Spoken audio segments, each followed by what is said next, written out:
ভারত দেশের এগেনস্টে বাংলাদেশের তুলনা ভারত সঙ্গে করবে, এই ব্রাত বসুর মতন দেশদ্রোহী লোকদেরকে ওখানে ফেলে পেটানো দরকার ছিল। মুসলমানরা ওই কিছু পয়সা নেবে, 7 খুন মাপ। আমাদের দল একটু ভেজিটেরিয়ান দল আছে, এই বাংলা আবার ভেজিটেরিয়ান মানে না কেউ।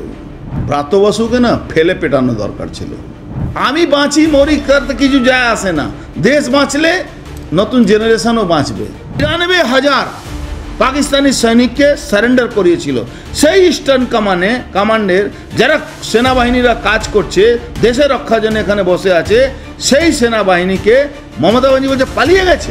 সৈকত মোল্লা পীর বাবা আছেন, ওদের কি নাম, ওদের আল্লাহ আছেন, তার নামে তাকে ছেড়ে দেবে ওখানকার মানুষ।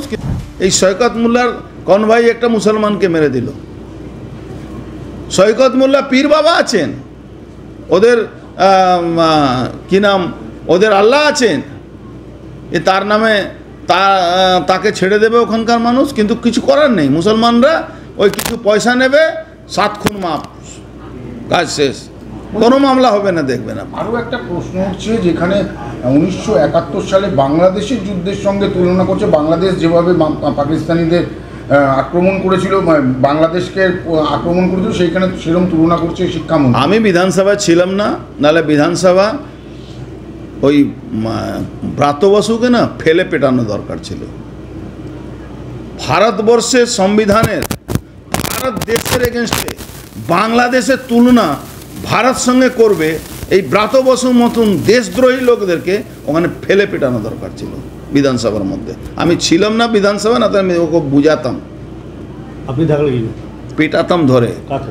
ব্রাত বসুকে একটা মন্ত্রী কিভাবে ভারতবর্ষের তুলনা বাংলাদেশ সঙ্গে করছে, যে বাংলাদেশকে ভারতবর্ষ জন্ম দিয়েছিল। সেটা বিরোধী দল নেতাকে এলোপিকে সাসপেন্ড করা হচ্ছে। আরে সাসপেন্ড, অনেক সাসপেন্ড আমরা দেখেছি। ওই বললাম না, আমাদের দল একটু ভেজিটেরিয়ান দল আছে, এই বাংলা আবার ভেজিটেরিয়ান মানে না কেউ। বাংলা মানুষ তার পাশেই দাঁড়ায় যে লোকটা সম্পূর্ণভাবে সরকারের বিরুদ্ধে কাজ করে, এটা ইতিহাস আছে। ভেজিটেরিয়ান বললেন কেন? ভেজিটেরিয়ান এই জন্যে বললাম যে ওখানে বিধানসভার মধ্যে এই ব্রাত বসুর মতন লোকরা দেশের বিরুদ্ধে কথা বলছে, মমতা ব্যানার্জি দেশের বিরুদ্ধে কথা বলছে, আমরা বসে বসে শুনছি। আরে দেশ তো আগে,